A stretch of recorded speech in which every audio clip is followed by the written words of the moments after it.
Hey guys, I hope you're well. Back to the Scientology content, so fear not. Back from Canada, which unsurprisingly was incredibly unsuccessful with my videos, but still good to go and not at all surprised that happened. So, even though DOA said the redhead could not give a better update than him, you could listen to me get an update in 3 minutes versus having to listen to somebody meander, while in addition start with about 20 minutes of Chris Angel mind freak magic card trick. So without the Chris Angel and without the shouting of conspiracy and why everybody might be against him, perhaps truthfully, perhaps not very truthfully, I figured I might be of some service to at least try to indicate what I could glean. Remember, I have no new information other than what DOA has projected, and also what also the comment that Dad Ant has posted as well. So I'm getting information from two incredibly biased sources, right? There's not really an objective source between DOA and Dad Ant, but what you could do is you can cross-reference what both of them said. DOA didn't outright deny much of anything that Dad Ant posted, and the end result as to what happened is the same from DOA as well as the same from Dad Ant's comment. So both of their tellings of the hearing seem to be relatively similar, ironically, and perhaps by that deduction relatively truthful. So what could we indicate?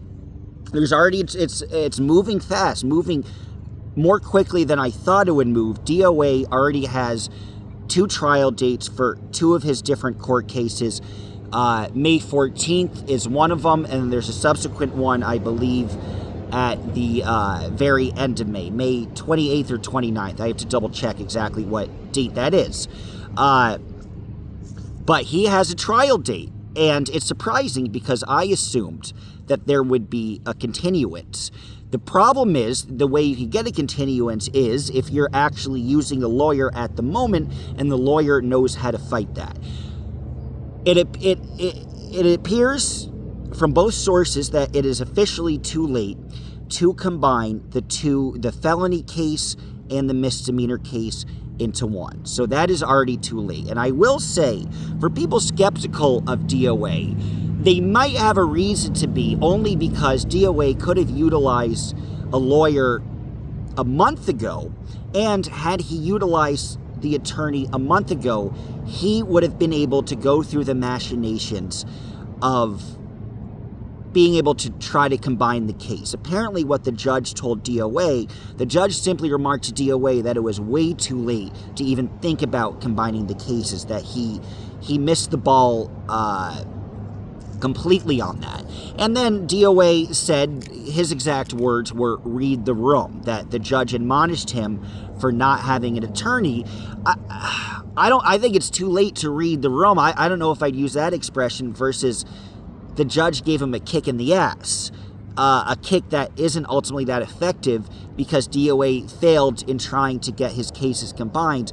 Not only that, but he came in the case thinking he could be successful with that, or there's still a chance of that happening. He didn't know that the deadline to combine the 2 cases had long since passed. Now, here's the thing. If you're looking at the success and the outcome of DOA's case, does it look better if they're combined? I would say no, not necessarily. If there's worse stuff in the felonies, you might be able to get off for the misdemeanor for evidence that might not be used in the felonies. They're 2 different situations, obviously. One is more directly involved with Scientology. One, somebody feels that they're a victim of assault by a deadly weapon from DOA.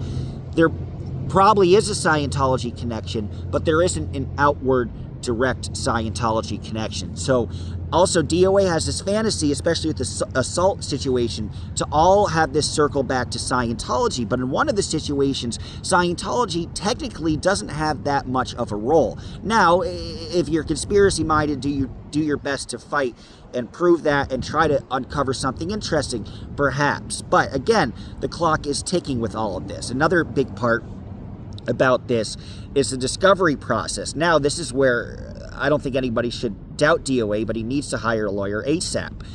The discovery process can happen before the actual trial. So at least DOA has a solid 2 weeks if he wants to expose anything revelatory about Ken Moxon or about anybody connected with Scientology in terms of his case.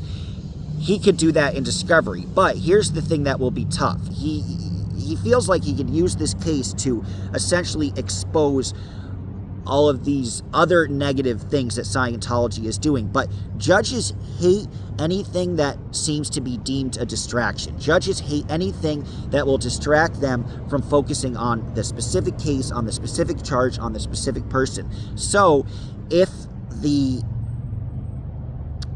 discovery, even if it exposes nasty things about Moxon and the way he operates, the judge is not going to care, and the judge is not going to find it relevant. So I don't think that in this case, now DOA was effective in getting Jaden Wheeler, remember, to admit what the actual pay was in that situation when Jay Wheeler was on the stand against DOA. Jay Wheeler was a Sea Org member, and he admitted on the stand of how little he got paid. And remember, Streets LA got Joey to admit that. So DOA could be very effective in getting any of these people to admit various nuggets, but it's not, none of this is really going to come out in the discovery phases. In the cross-questioning phases and the testimony phases, maybe you could find something. But there is some wishful thinking, I think, that in the midst of all this discovery, all this other stuff will be exposed. And maybe it could be exposed, but it will not be used in this specific court situation. So, some people feel like DOA has egg on his face by not utilizing a lawyer early on. He did remark in his video that he will meet with Shaheen Mansouri, and I know there's a phone call. The thing is, he should have met with Shaheen Mansouri as much as 2 or 3 weeks ago. So this is late in the ball. I understand the process of wanting to save money, but at some point you're going to have to use this guy, or people are going to call shenanigans.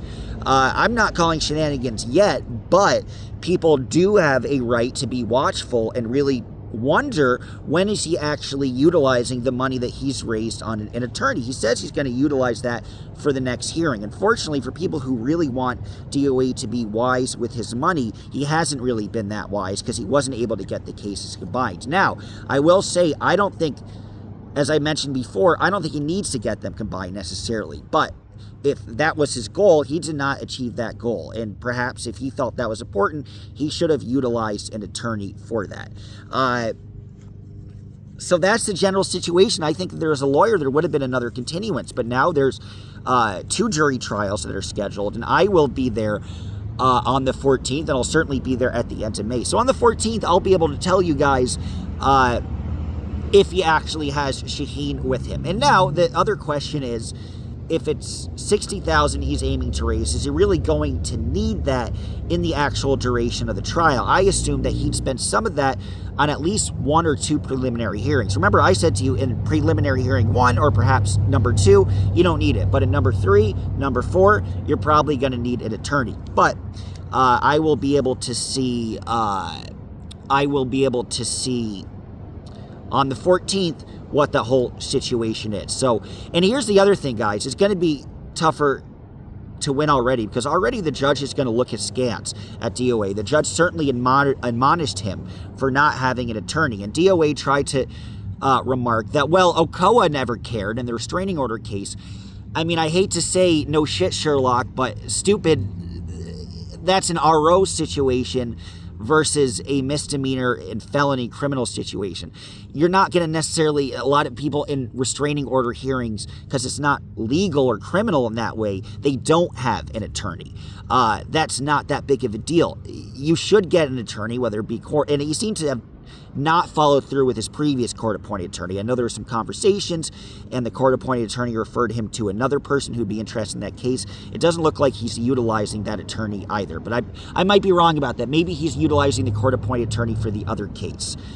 You know what? I'm going to correct myself. I think he is utilizing the court-appointed attorney not in one case, but in the other case. But he should be utilizing them in both cases. I don't know why he's even utilizing a court-appointed attorney, and that's a mouthful, in one case, but not the other. That seems very bizarre to me. But that's the way. I don't think it's going to look good, and the judge is going to look askance if he goes in there without a lawyer.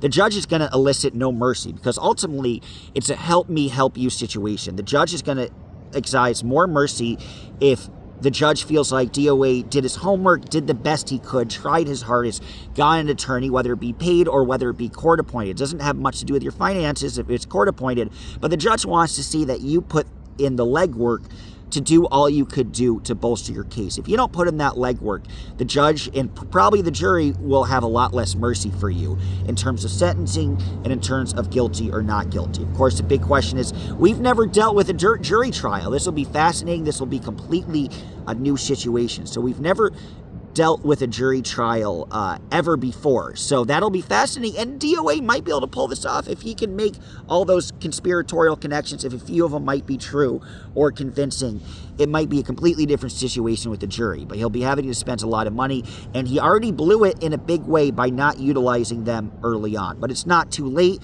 It's looking worse for DOA, but again, I don't think he's necessarily scamming people, because I think he will utilize the attorneys later on. So I don't think he's necessarily scamming, but I think he is not being intelligent with the way that he could spend the money and when he should use the lawyers. That's just my 2 cents. You could agree or disagree with me on that. I don't think there's any dishonesty or grifting going on, but again, I think it's wise for anybody, including myself, on the actual court date to keep a watchful eye.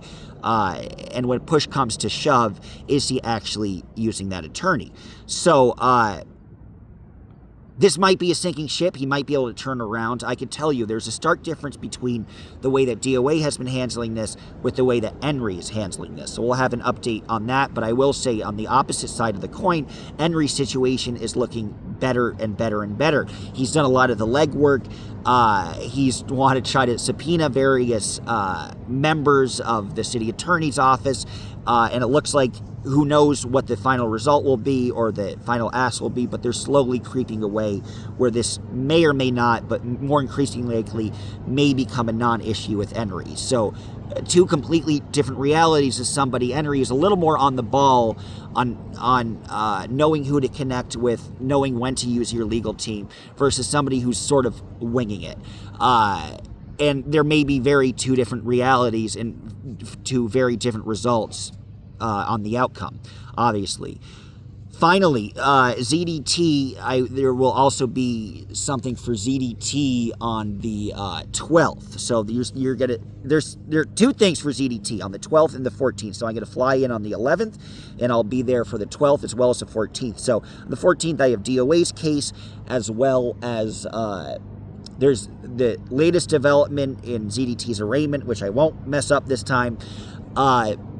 That's the 14th, and on the 12th will be the conclusion of ZDT versus Solomon. I think Solomon's likely to win that, but remember, that was all happening until there was a break and the police arrested ZDT. That's not going to look good to the judge. I don't think that happens that often, when in the middle of your proceeding, one of the dudes gets arrested. So I don't think that's looking very good, but we'll be there for that. And I think that's most of the rub. For the comments that people made on the Canadian stuff, thank you. I appreciate it. I appreciate the people watching. And guys, I'm not a hardcore Trumper, hardcore conservative, but one of the educational facets for me is that the conservatism in Canada is so almost palpable and pleasant. But maybe I was getting sold that bill of goods from Pierre as well. It seems so normal, so Mitt Romney-like. I don't have that wariness of conservatives in Canada than I would necessarily the U.S. So it was a fun trip. Thank you guys for the kind words. For people who actually did watch it, I lost about 40 subscribers. Not a big deal, and I knew I would. But look, you can only talk about the war between Maryland and Relatable Reese for so long. You could only talk about Aaron's weight loss journey for so long. You could only talk about Sharewitch for so long. You could only talk about Crazy Love is Love or Corn Freak or Corn Hub or any of this stuff before it gets kind of stupid and gossipy and repetitive. So sometimes, even if I know I'm going to lose an audience, I just want to do some other stuff that isn't dealing with all the drama and the high school bullshit that just it's kind of funny, but it just pisses people off, and it just gets kind of boring. So you'll see a lot more trial coverage on my part. Again, you might see some topics that you might not love either, because I'm going to go back to New York City for a bit. I'm on a family foundation, so we have a meeting about 2 hours outside. Then I'll probably hang out with my mom for about a month before I get back on the road again. But I was going to cover the New York City mayoral election. If there are trials in between that, I will certainly fly to LA, but my assumption is I'll go to New York. The mayoral election is late June, hang out with mom till mid-July, and my assumption is the ZDT stuff will begin late July or August, and I'd kind of meander back to LA to have some semblance of a point to my life. But thank you guys for sticking with me. Thank you for the kind words. And I hope you found this update to be a little more efficient than DOA's might have been. You have a wonderful day, and goodbye, or hello and goodbye from Leavenworth. We're in the mountains, Leavenworth, Washington. And the dog says, you want to say goodbye? He says goodbye.